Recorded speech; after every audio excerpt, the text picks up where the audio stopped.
হর হর মহাদেব। বৃষরাশি জাতজাতিকাদের আগামীকাল থেকে অর্থাৎ 11ই মে থেকে আপনাদের খেলা বদলে যাবে। বৃষরাশির যে সাপেক্ষে মঙ্গলের মতো গ্রহের যে ট্রানজিট পরিবর্তন, যে গোচর বা চাল পরিবর্তন হচ্ছে, যেটা আপনার রাশির সাপেক্ষে ঠিক দ্বাদশ ঘরে এই ট্রানজিটটা ঘটতে চলেছে।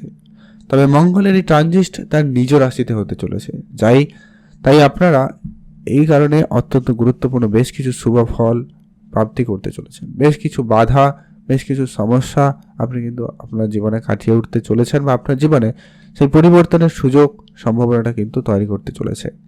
তো আজকের এই ভিডিওতে তাই একবারে ডিটেলসে আলোচনা করব বৃষরাশির সাপেক্ষে এই মঙ্গলের ট্রানজিট আগামী 11 মে থেকে বলা যেতে পারে 20 জুন পর্যন্ত কিন্তু মঙ্গল আপনার রাশি ঠিক দ্বাদশ ঘরে ট্রানজিট করতে লক্ষ্য করা যাবে। তো এই গোচর পরিবর্তন আপনার জীবনে সর্বপ্রথমত যে গুরুত্বপূর্ণ বড় বড় পরিবর্তনগুলো আসবে, সেটা আপনার বিদেশ যাত্রার ক্ষেত্রে, বিদেশি কোম্পানির ক্ষেত্রে, ইম্পোর্ট এক্সপোর্টের জায়গায়, কিংবা আপনার আধ্যাত্মিকতার ক্ষেত্রে, জমি জায়গা সংক্রান্ত কোনো কাজের জায়গায়, লোন, চাকরি বাকরি যে ক্ষেত্রে খুবই গুরুত্বপূর্ণ প্রভাবগুলো কিন্তু থাকবে। তো সবটা আলোচনা করব, তাই ভিডিও না কেটে না স্কিপ করে সম্পূর্ণ দেখার চেষ্টা করবেন, তাহলে ভালো করে বুঝতে পারবেন ঠিক কোথায় কোন জায়গায় এই ট্রানজিট ঘটার পরে এবং আপনার জীবনে পরিবর্তন আসবে। ভিডিও শুরুতে অবশ্যই লাইক করবেন, কমেন্ট করবেন হর হর মহাদেব অথবা জয় বজরংবলীর জয় অবশ্যই কমেন্ট করে জানাবেন। সর্বপ্রথমত হচ্ছে, যারা খুব দীর্ঘদিন ধরে কোনো রকম বিদেশে কাজকর্মের জন্য একাধিক যোগাযোগ করেছেন, বিদেশের মাটি তো অলরেডি হয়তো কেউ কেউ কাজে রয়েছেন, কিন্তু বাড়ি আসার হয়তো কোনো চেষ্টা করছেন, প্ল্যান করছিলেন, সুযোগটা পাচ্ছিলেন না, এবার কিন্তু সেই জায়গাটা আপনাদের জন্য সময় খুবই ভালো কাটতে লক্ষ্য করা যাবে। ব্যবসা বাড়াতে চাইলে বাড়াতে পারেন। ব্যবসার ক্ষেত্রে সাফল্য লাভ খুবই ভালো লক্ষ্য করা যাচ্ছে। ব্যবসায় নতুন করে কিছু শুরু করতে চাইলে আপনি এই সময়কালে তা শুরু করে দিতে পারেন। ব্যবসায় বড় পরিবর্তন থাকবে। তবে আপনার জন্মছকে মঙ্গল কেমন সেটা কিন্তু আমার জানা নেই। তো ওভারঅলভাবে যদি বলা যায়, প্রথমেই বলবো আপনার জন্মছকে মঙ্গল কেমন সেটা একটু দেখে নেবেন, যে কি মঙ্গল আপনার ঠিক অষ্টমে রয়েছে কিনা, দ্বাদশে রয়েছে কিনা, কিংবা মঙ্গলে রাহু শনির প্রভাব রয়েছে কিনা, এগুলো একটু দেখে রাখলেই হবে। যদি তেমন কোনো নেগেটিভ প্রভাব না থাকে তাহলে চিন্তার কোনো কারণ নেই, বরং আপনার বিদেশে মাটি যাওয়া সুযোগ কিন্তু আপনি পাবেন, বা আপনার কাজ সুসম্পন্ন হবে, সেখান থেকে একটা ভালো আয় প্রাপ্তির সম্ভাবনা লক্ষ্য করা যাবে। যারা জমি জায়গায় রিলেটেড কোনো কাজের সাথে যুক্ত রয়েছেন, দীর্ঘদিন ধরে কোনো সমস্যা চলছে, তো সেই সমস্যার সমাধান হয়ে যাবে। যারা প্রপার্টি কেনা কিংবা বেচা দুটো কাজই করতে চাইছেন, কেউ কিনতে চাইছেন, কেউ বেচতে চাইছেন, তো তাদের জন্য সময়কাল খুব ভালো থাকবে। আপনার এই সময়কালে কাজ সুসম্পন্ন হবে এবং আপনার আটকে থাকা কাজ একবারে এক নিমিষে হয়ে যাবে। আপনার লম্বা ট্রাভেল হতে পারে। তবে হ্যাঁ, একটা বিষয়, দ্বাদশ ঘরে মঙ্গলের ট্রানজিট যত যাই পরিস্থিতি হোক না কেন, যদিও বা নিজের রাশিতে থাকবে, ঘরকে খারাপ প্রভাব দেবে না, তবে আপনার সাপেক্ষে দ্বাদশ ঘর, তাই নিজের হেলথ একটুখানি হলেও নজরদারি রাখুন। একটু সতর্কতার সাথে গাড়ি চালাবেন, সতর্ক থাকবেন। ধারালো ভারী কাজ করার সময়, ধারালো কিছু ব্যবহার করার সময় সেগুলো একটু দেখে বুঝে করবেন, তাহলেই আপনি অবশ্যই সেখানে বেটার রেজাল্ট পাবেন। তবে ইতিমধ্যে যেটা অত্যন্ত গুরুত্বপূর্ণ রেজাল্ট আপনাকে দিচ্ছে, সেটা হচ্ছে মঙ্গলের 3টা গুরুত্বপূর্ণ দৃষ্টি রয়েছে। প্রথম দৃষ্টি আপনার ঠিক 3য় ঘরে পড়বে। আপনার সাহস পরাক্রমতার ঘরে থাকবে, তাই আপনার মধ্যে কনফিডেন্স, আপনার কাজ করার উদ্যম খুবই প্রবল এবং ভালো থাকবে, কারণ মঙ্গল তার নিজের রাশিতে থাকবে। কোনো রকম সমস্যা নেই, শনির কবল থেকে বেরিয়ে আসবে, শনির নেগেটিভ প্রভাব থেকে নিজেকে মুক্ত করতে পারবে এবং সেখানে আপনাকে খুব বড় সাফল্য দিতে চলেছে। এমনকি আগামী এই প্রথম 2-3 দিনের মধ্যেই আপনারা কোনো কাজের পরিবর্তন করতে চলেছেন, কিংবা আপনার জীবনে কোনো বড় ডিসিশন নিতে চলেছেন বা নেওয়ার জন্য যদি ভাবছিলেন ভালো সময়, তাহলে বলবো এটাই সেই সময়। কারণ মঙ্গলের সাথে সাথে সূর্যদেবেরও প্রভাবটা কিন্তু থাকবেই, তাই খেয়াল রাখুন। অবশ্যই তার জন্য প্রস্তুতি নিতে পারেন, খুব ভালো সময় থাকবে। যারা ম্যানেজমেন্টে রয়েছেন, সেখানে আপনার ম্যানেজমেন্টের জায়গায় উন্নতি থাকবে। কোনো দীর্ঘদিনের সমস্যা টাকা পয়সা ফেরত পেয়ে যাবেন, সেই পজিটিভিটি খুব ভালোই রয়েছে সেখানে।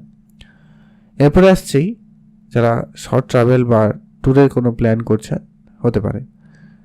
এরপরে মঙ্গলের সপ্তম দৃষ্টি, যেটা আপনার সাথে ঠিক ষষ্ঠ ঘরে পড়তে চলেছে।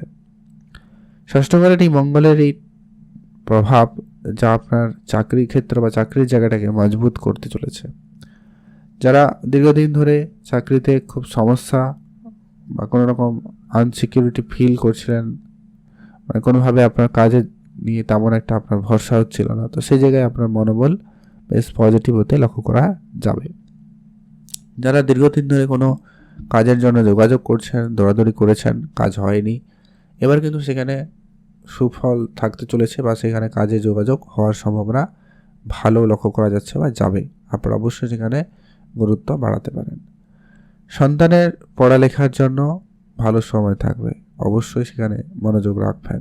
তাদের জীবনেও কিন্তু বেশ কিছু পরিবর্তন আপনারা লক্ষ্য করবেন। বৃষরাশির জাতক জাতিকারা যারা বিবাহিত রয়েছেনও, তাদের জন্য কিন্তু সময়কাল বেশ ভালো থাকবে। এবারে আসছে যেটা কি খুবই গুরুত্বপূর্ণ, আপনার রাশির সাপেক্ষে ঠিক সপ্তমেও কিন্তু মঙ্গলের প্রভাব থাকবে। তাই সপ্তমের প্রভাব বৃষরাশির জন্য বিবাহের দিক দিয়ে কারো কারো ক্ষেত্রে সুফল বা শুভ সময় নিয়ে আসছে। আর বিবাহের ক্ষেত্রে যোগাযোগটা সুসম্পন্ন করবে, বিবাহের কথাবার্তা চলতে পারে, বা যাদের অনেক দিন ধরে সমস্যা চলছিল সেই জায়গায় সমস্যা মিটে যেতে পারে। দীর্ঘ প্রচেষ্টা আপনাদের কিন্তু সফল হওয়ার সম্ভাবনা থাকবে। কারো কারোর বিবাহ হয়ে যাওয়ারও প্রবল যোগ সম্ভাবনা লক্ষ্য করা যাচ্ছে বা যাবে। আগামী 2-3 দিন এটা কিন্তু সব থেকে বেশি প্রভাব আপনাকে দিয়ে যাচ্ছে বা দিয়ে যাবে। তাই আপনারা অবশ্যই সেই ফায়দাটা বা সেই সুযোগটা যদি আপনারা নিতে পারেন, সুবিধাটা নিতে পারেন, খুব ভালো হয়। ব্যবসার জন্য বেটার সময় থাকবে নিশ্চিতভাবে বলা যায়, কারণ এই দৃষ্টি আপনাকে অবশ্যই সফলতার দিকে নিয়ে যাবে। সপ্তমে ব্যবসার ক্ষেত্রে দৃষ্টি বিদেশে নিজের উপস্থিতি সংযোগ রাখছে। অন্যদিকে তৃতীয় ঘরেও প্রভাব থাকবে, অর্থাৎ আপনার মধ্যে পজিটিভ এনার্জিও রয়েছে, বিদেশি যোগাযোগও রয়েছে, আর ব্যবসার ঘরেও কিন্তু আপনার কিছু করার চিন্তা ভাবনা রয়েছে। যারা দীর্ঘদিন ধরে চেষ্টা করছেন, হয়তো কোনো ইম্পোর্ট এক্সপোর্টের ব্যবসা শুরু করবেন বা ছোটোখাটোভাবে জয়েনিং করবেন ভাবছিলেন, কাগজপত্র রেডি করছেন, এমনটাও কিন্তু আপনাকে ভালো পরিবর্তন দিতে চলেছে। যারা অলরেডি বিবাহিত সম্পর্কের মধ্যে রয়েছেন, তাদের মধ্যে কিছুটা ইগো ব্যাপারটা কিন্তু কাজ করতে পারে, বেশি করে বাড়তে পারে, খেয়াল রাখুন। আর আপনারা একটু ডমিনেটিং হয়ে যাচ্ছেন, এমনটাও কিন্তু লক্ষ্য করা যাচ্ছে কিংবা যাবে, খেয়াল রাখুন। তবে প্রেমের ব্যাপারটাও কিন্তু আপনাদের ভালো থাকবে, সেদিক দিয়ে নিশ্চিন্ত বলা যায়, কারণ শুক্রের প্রভাবটা থাকবে।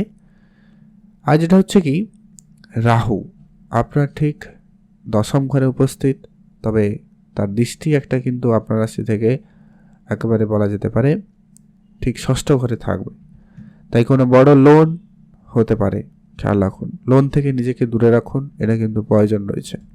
কোনো বড় শত্রুর ঝামেলা একবারে মিটে যেতে পারে, বা শত্রুরা আপনার উপরে হাবিও হতে পারে যদি আপনার জন্মছকে মঙ্গল সত্যি কমজোর অবস্থায় থাকে। এতে কিন্তু শত্রুর ঝামেলা বাড়তে পারে, বা শত্রুরা আপনার কোনো ছোটোখাটো কাজে বাধা সৃষ্টি করতে পারে, বা আপনার কোনো ক্ষতিও করে দিতে পারে। তাই সতর্ক থাকার কথাই বলবো। শত্রুদের থেকে নিজেকে যতটা পারেন দূরে রাখবেন, তাদের কোনোভাবে আপনার জীবনে ইনভলভ করবেন না, বা তাদের কোনো কাজে আপনারা কোনো রকম মাথা গলাতে যাবেন না, তাহলেই ভালো হয়।